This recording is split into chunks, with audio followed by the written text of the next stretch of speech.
হয়তো আমরা ভাবি দুনিয়াটা আসলেই স্বার্থপর। স্বার্থপরের মাঝেও কিছু ব্যক্তি বা কিছু মানুষ এই দুনিয়াতে আছে। আসলেও স্বার্থপর কে বা কেউ নয়, সকলেই স্বার্থপর।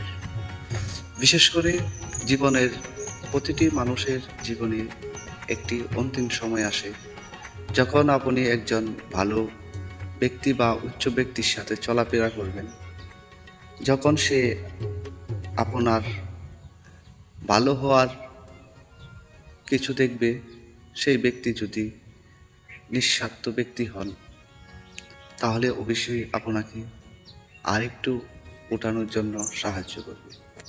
কিন্তু কিছু আমাদের মতো কিছু রাসেল ভাইপার, এখনও আমরা সাপের কেউ অনেকে ভয় করি, কিন্তু আমাদের মানুষের মাঝে এমন কিছু রাসেল ভাইপার রয়েছে, যার বলে এক একটি পরিবার জীবনের প্রতিটি পরিবারের সদস্য জীবনের সময় নষ্ট হয়ে যাচ্ছে এবং তিলে তিলে তারা শেষ হচ্ছে।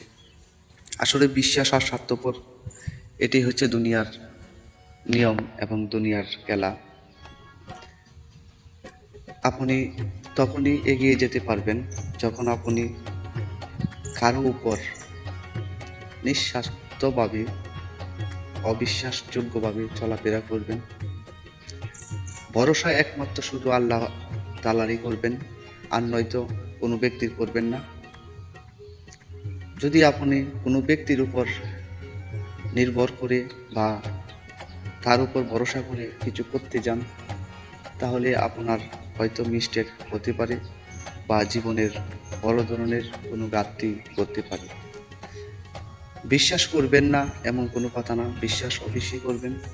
তবে হ্যাঁ, বিশ্বাস এমন জনকে করবেন যে জন আপনার পাশে দাঁড়াবে।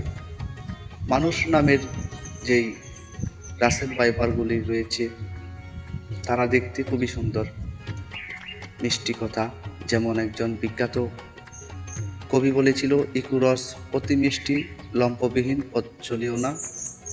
এ কথাগুলি খুবই দারুণ এবং এ কথাগুলি খুবই মূল্যবান কথা, যা বর্তমানে তার প্রমাণগুলি আমরা দিন যাচ্ছে আর পেয়ে যাচ্ছি।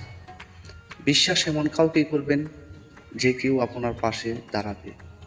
তবে বিশ্বাসের চাইতেও বড়, সবচেয়ে বড় জিনিস হচ্ছে সকলের সাথে হাসি মুখে কথা বলা, মিলেমিশে চলা, কারো মনে আঘাত না দেওয়া। দেখবেন আপনি যখন বিপদে পড়বেন বা কোনো সমস্যায় পড়বেন, সকল ব্যক্তি আপনার জন্য এগিয়ে আসবে। তবে একটা কথাই বলবো, মানুষ নামে